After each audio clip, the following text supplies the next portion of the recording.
Hola a todos y bienvenidos al bloque 3, titulado La ética en investigación psicológica de nuestro módulo 1, que es investigación aplicada en psicología clínica.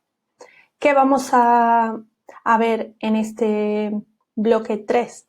Vamos a trabajar sobre la ética, la deontología, bioética, el consentimiento informado, la privacidad, la confidencialidad y por último veremos el plagio académico.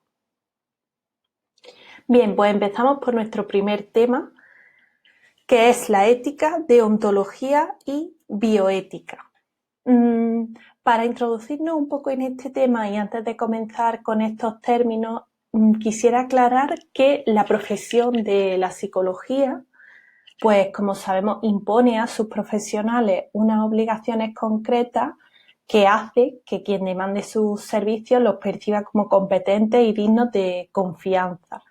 Y que para ello se dispone de un código de ética profesional que une las aspiraciones y regulaciones que representan los valores de esta bonita profesión y que también ilumina los límites del comportamiento. Este instrumento, ¿no? Este código de ética educa la conciencia ética y se alía con la deontología o la ciencia de los deberes y con la vocación que induce al psicólogo a comportarse virtuosamente.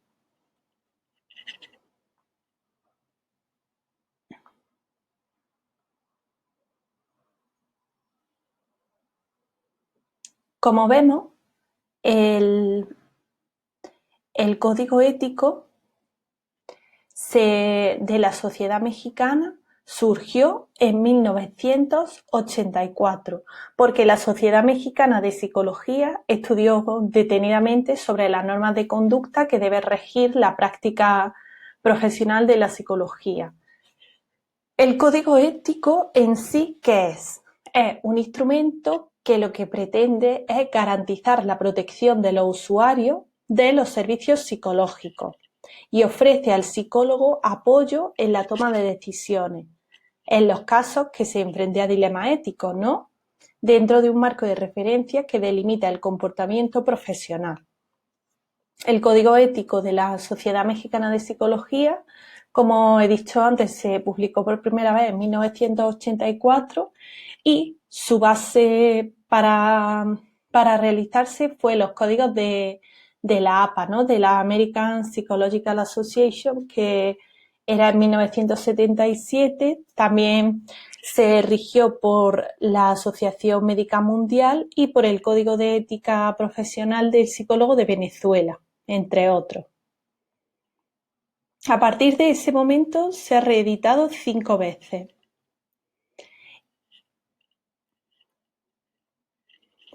Este es, como pueden ver, el código ético del psicólogo. Como pueden ver, es una edición antigua y la elaboración de sus artículos se dio a partir del análisis de diversos casos, ¿no? Que proponían dilemas éticos dentro del territorio nacional. Y entonces consideraron las inquietudes del psicólogo mexicano y la buena praxis.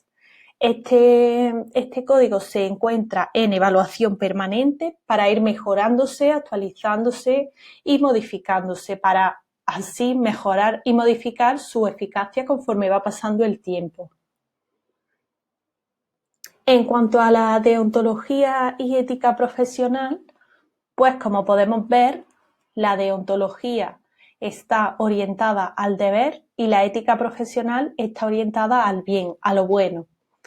La deontología, a diferencia de la ética, se recoge en normas y en códigos, están aprobados por profesionales de un mismo colectivo profesional, se ubica entre la moral y el derecho. Y la ética profesional, como vemos también en esta tabla, no se recoge en normas ni códigos, está relacionada con lo que piensa el individuo, ¿vale? Con la conciencia individual o profesional.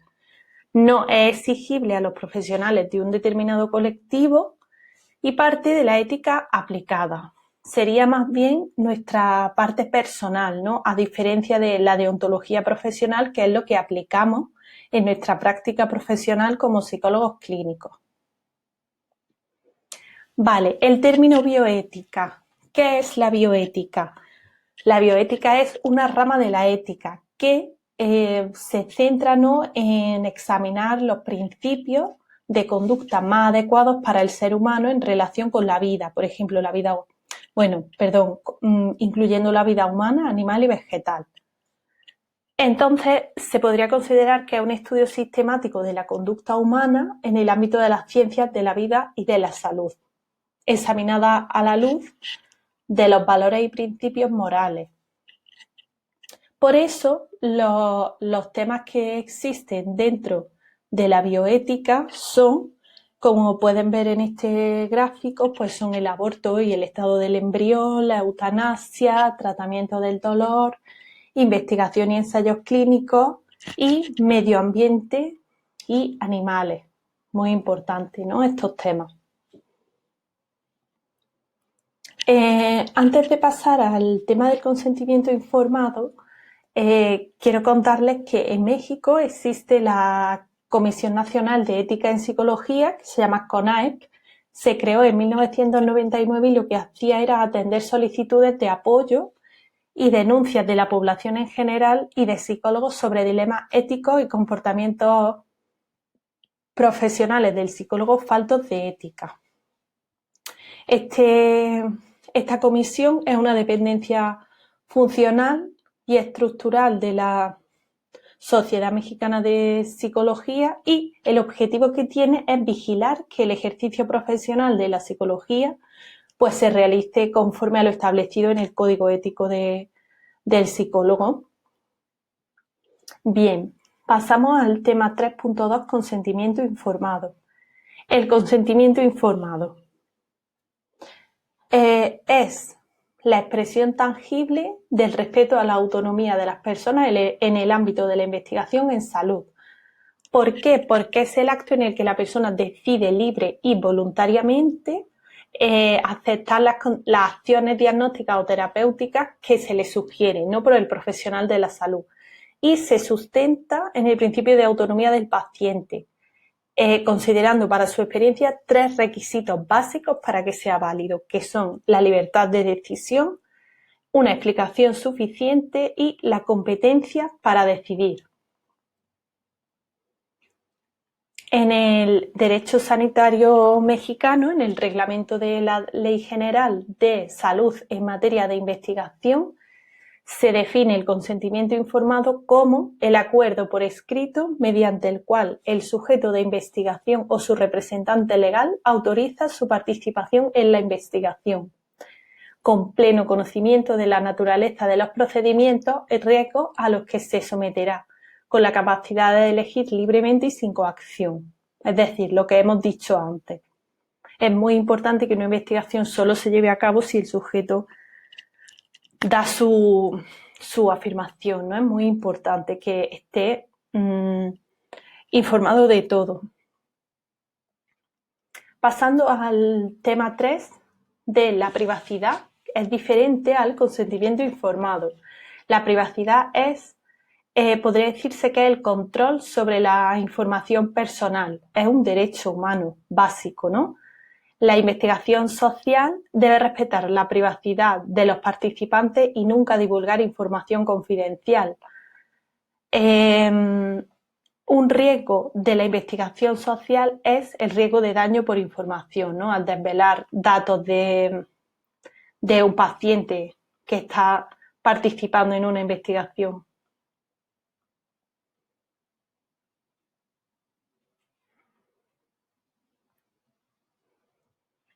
Ese es el peligro principal.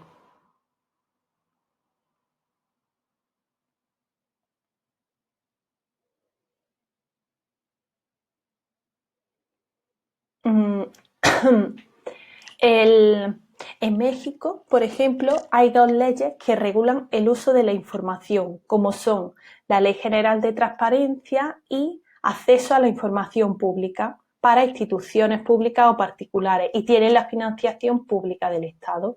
Y la Ley Federal de Protección de Datos Personales en posesión de los particulares. Pasamos al tema 4, confidencialidad. La confidencialidad protege el derecho a la privacidad y es un acuerdo entre el investigador y el paciente.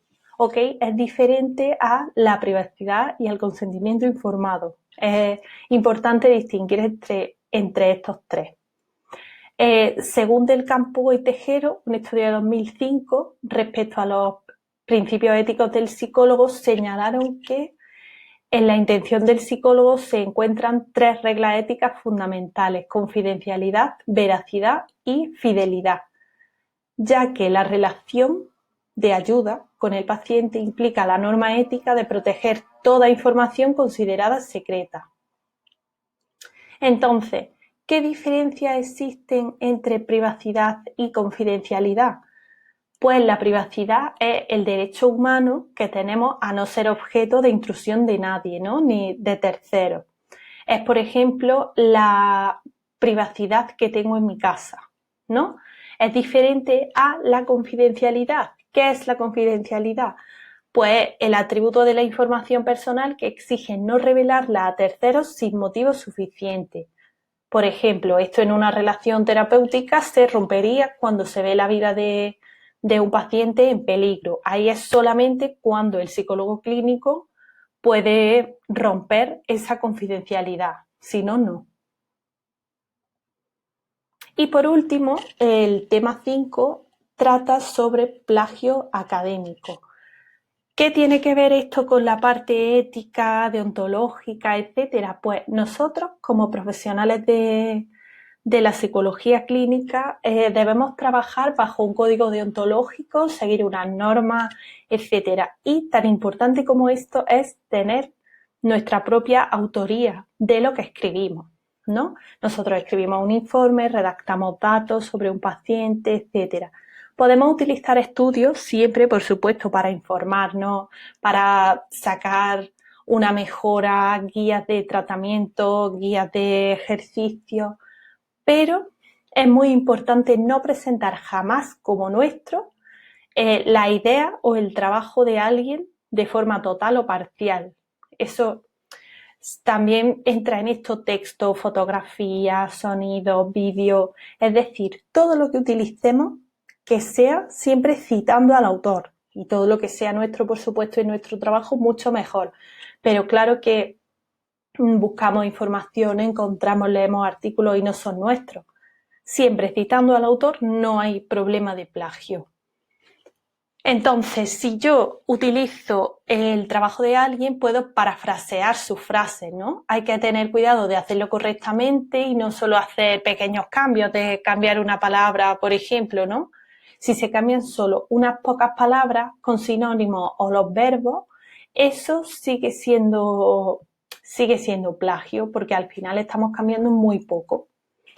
En esta imagen podemos ver las formas más comunes de plagio, que son la clonación, es decir, poner tal cual lo que encontramos, el copiado y pegado, la búsqueda y reemplazo, remix de diferentes fuentes, reciclado, híbrido. Bueno, aquí podemos ver todas las formas más comunes y las que más se utilizan: clonación, copiado y pegado, mosaico.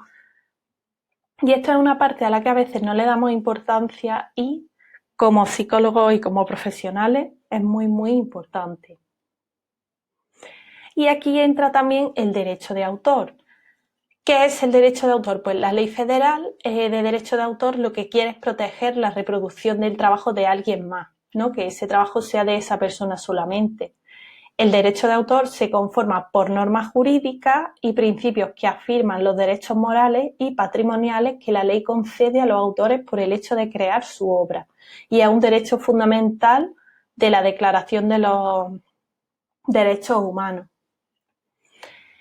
Y nada, pues en este caso también hablar de las referencias escritas, ya que cuando se escribe las referencias de una fuente de donde se toma la información, se puede citar de diferentes formas, ¿no? Según las normas APA, que son las que más utilizamos en psicología, Harvard, Econtech, Vancouver, etcétera. En psicología utilizamos las normas APA, pero son diferentes normas según las cuales se cita o se referencia de una forma u otra. Según nuestras normas APA, pues se cita la referencia en el texto y al final del trabajo se agrega a la lista de referencias.